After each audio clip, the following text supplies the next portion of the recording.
Hello, we're Molly Mish.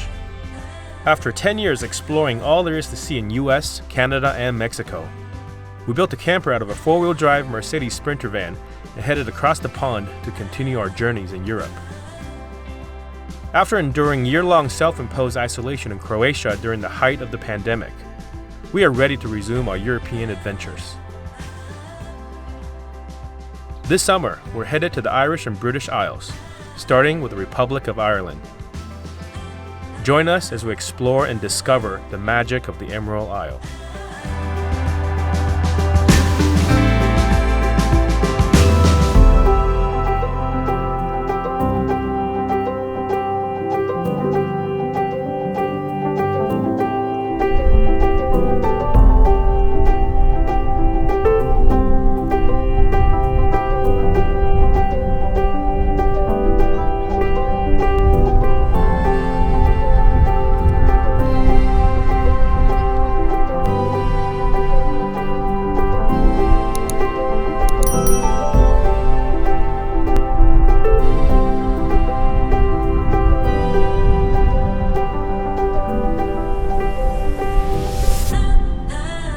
This is a pretty special place. This grass that we're on right here is grown on sand dunes, and because there's cows that are grazing nearby, it's kept like a golf course. Naturally, the grass is mowed all the time basically, and it's just like a putting green all over. As a matter of fact, there is a golf course right there. It's called a Connemara golf course, golf links or something like that. Along this stretch of Ireland, there's a lot of golf courses. I guess it's just because it's really easy to keep grass green around here naturally. We came here 2 days ago, and this is one of the places that we had wanted to check out because we saw on Park 4 Night that this was a wild camping free spot. And we came here and we're just blown away. It's one of the great places that we thought, you know what, maybe we'll stay a couple nights. And I've been saying this a lot, that we've only stayed one night, 2 tops, the entire time we've been here in Ireland, which at first I was feeling, man, you know what, I wish I could stay longer. I want to stay longer. I want to be able to relax and explore some more in one place. But the reality is, we've been here a little over 3 weeks now, and had we stayed more than 2 nights in some places, that meant that there's one less place, or maybe 2 less places that we'd be able to check out, be able to visit. So we're on a bit of a fast schedule.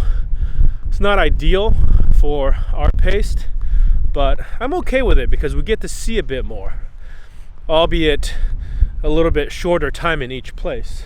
But if we do come across a place like this that we really like, but today we're gonna leave. After 2 nights, we gotta move on. We're here for 3 weeks and 1 day. No, 3 weeks and 2 days so far. So about 20 days we've been in Ireland. So we're thinking we've got maybe 10 days left before we cross over to Scotland. So we got to try to squeeze in some places within these next 10 days. There's still quite a lot of Ireland left. So inevitably we're going to have to skip some places. But hopefully nothing we'll regret. They have these nice beautiful beaches here. But it's too windy and too cold for us to swim. So days like this, when I see nice beaches but cold water and wind, we long for those nice warm swimming days in the Adriatic. It's too hot there right now. Last I looked, Split was over 90 degrees every day still. So we won't get back there until well into October is what I'm guessing, so 2 more months. And by then, the weather should be really nice and the water should be still warm. So looking forward to that. Everybody's packed up, ready to go. We're gonna get going. The cats are in here? Yeah. Are we all ready? All right.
This is KEEL Beach in Achill Island, towards the slightly central north end of the west coast of Ireland.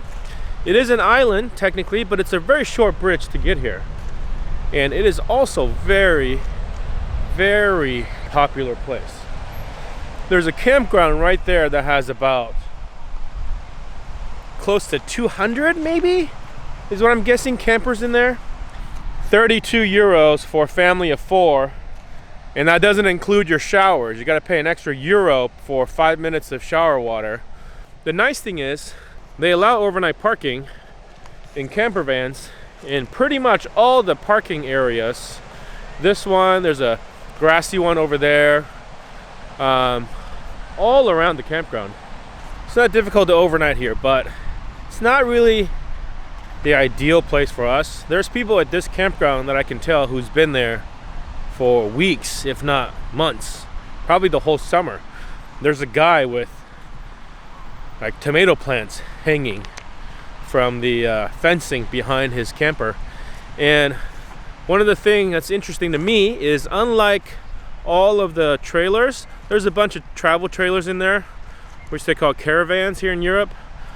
All the travel trailers are parked with their hitch away from the road, meaning they would have driven their vehicle through the site, off their spot, and then drove their car around the grass. There's also some caravans in Europe that are sold that have ways to be able to rotate, pivot your trailer in place, which is kind of neat. But this is a surfing beach.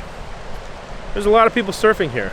I'm tempted to go out and surf myself, but it is just a beach break, and there's a lot of people. If there were less people than this right now, I may be tempted to give it a shot, but I just don't think I'm gonna go out there in this zoo. One thing about Irish summer vacationers is that this is a good day. This gloomy, cloudy, misty day at the beach is a good day. I don't blame them, because if you don't take a day like this as a good day, then you're not gonna have very many good days. So yeah, look at how many people are at the beach right now. Over here, so this campground, they're really strict about visitors coming on, and understandably so, because with all the people that are here for the day and all the people that are camping for free in these parking lots, it would be complete and utter disaster if they allow people to just go on there, because there'll be people going on to use their showers, to use their bathrooms, to fill water, to do all kinds of stuff, and they don't want that, right? They want people to pay, and you can't even pay them to go use the facilities. Like if you want to empty your tanks and fill up your water, they won't let you. You got to pay for a night, and you got to stay the night. I don't know how they can control or police you from staying the night, but the reviews do say that they will not take money from you if you just want to empty your tanks. It's completely reserved for the people that are actually staying there, which, as popular as it is, I understand it. And Achill Island, this spot right here, you know, the second that we drove on, we knew that it is kind of like, you know, Sanibel Island in Florida, perhaps. Easy to get to just with a bridge, and gives you the feeling of being in some place kind of remote, yet have a lot of shopping and restaurants and bars and beaches. So, and for Dubliners, it's not that far. You know, we're talking a couple million people who live in Dublin. They can get out here in a matter of 2.5 hours, maybe 3 hours tops. So all the people that are usually stuck in cities, they can get to a place like this, and they do. At this point in our trip in Ireland, we've gotten to pretty wet and gloomy weather.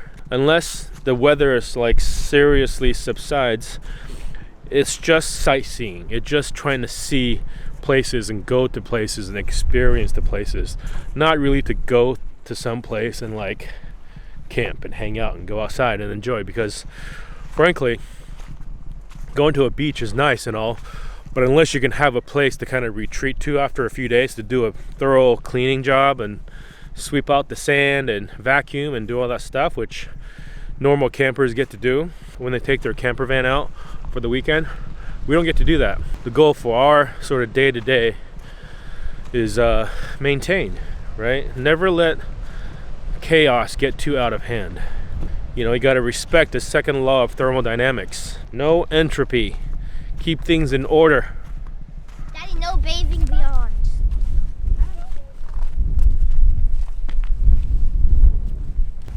So there's a really popular beach.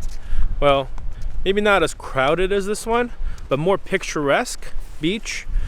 A couple miles down the way, sort of at the end of this road. It's called KEEL Beach. It's a really popular place lately. It has become, apparently because of social media, like a lot of places. You know, so many places that were sort of local secrets in the past have been shared on social media. And initially it was just to kind of generate some additional tourism, right? Because it's good for the local economy when people come. But popular places like Achill Beach, where we are now, apparently there's been a lot of camper vans there just staying for extended periods of time. It's a pretty small parking lot, narrow road going in and out, which is very common here in Ireland. A lot of places have narrow roads going in and out at the end of the road. So this place is like that. But I guess the difference is that this place being so popular, the local county council have voted to ban overnight parking there. And this is actually as of just a month ago. It's a really recent development. This happened. Somebody was there 2 months ago and said they camped there no problems, there was no signs. But as of last month in July, they erected signs. They were handing out tickets, or at least notices, on people's windows, and there's no more overnight parking. You know, it's kind of a bummer, but for us, it's reasonable, right? We let the local people, it should be the local people that decides what's good for their community. So if it's become a problem, then they should do whatever it takes to sort of resolve the issue. And hopefully it's a temporary problem. Hopefully, temporary meaning that hopefully they'll figure out a better way to sort of let both these types of communities, meaning the camper van community as well as the day use communities, kind of coexist. You know, I don't know exactly what the right way to do this is. I mean, they could charge people to stay there overnight. You know, charge a reasonable but high enough amount where it kind of limits how many people get there. They could limit the height of vehicles that park in there, because I guess what happens is that it's caused such traffic jams that it becomes almost a bit of a public hazard. If there was an emergency situation, emergency vehicles couldn't get in. So, you know, there's multiple solutions to these problems. I'm not a public service official, but I have certainly seen different ways that different people deal with this around the world. But that is the situation new to KEEL Beach, which is just down right there at the end of the point.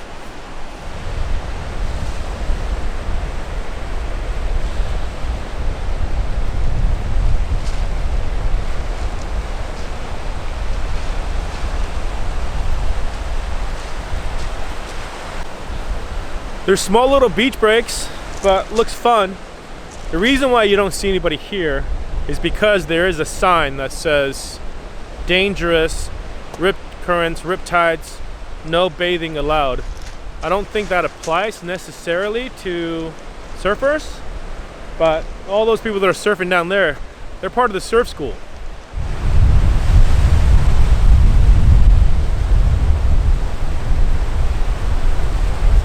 Is the water cold?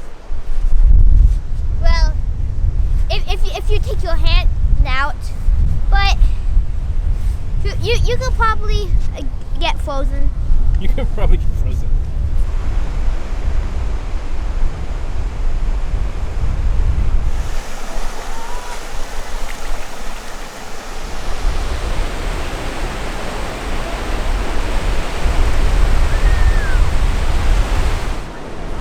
The water is actually not too bad. I mean, there's some people in there with shorty wetsuits. There may even be a couple people in there with no wetsuits at all, but it's too cold for that. When we do leave today though, we're driving towards the area of Ireland that's known for its surfing. So there should be better and better waves as we go towards that area. But some of these places that I've seen might be too big. So we'll see how it is. Maybe we'll catch it on a small day and I'll finally get to use my surfboard that I bought last year from Morocco that we never got to use.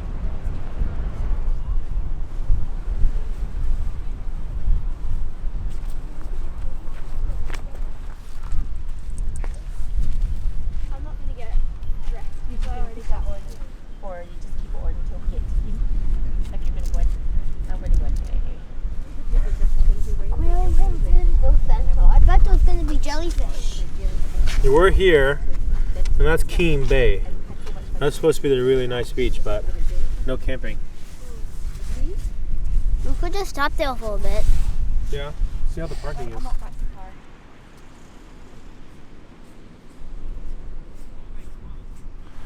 Last night we were one of maybe 4 cars here in this side of the parking lot. And then in the daytime it's like this. It is